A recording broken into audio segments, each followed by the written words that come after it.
Bonsoir, je me nomme Thomas Ebaker Rosine Erika, élève au collège bilingue Le Berceau des Anges en série biologie.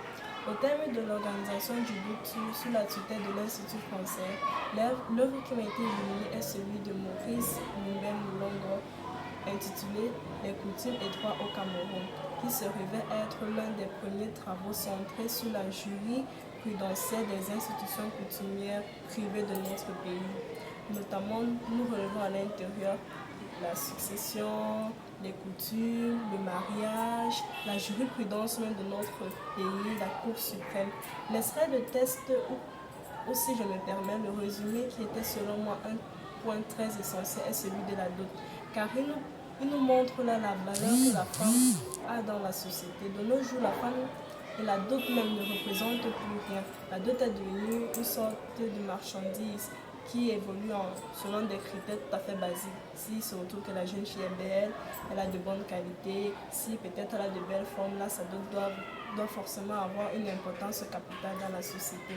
Et la vie critique que j'apporte sur l'œuvre de Mbembe Mulongo est celle d'être une critique tout à fait positive, car elle nous montre là le caractère tout à fait inaliénable de la dot dans notre société, mais qui se retrouve bafoué par l'accès de la colonisation et l'apport de la monnaie a un grand impact. Mais nous devons garder à cœur que la dot représente d'abord une forme d'alliance entre deux familles. Et l'extrait de texte dont je vais vous faire part est celui de la page 72 sur le thème de la dot.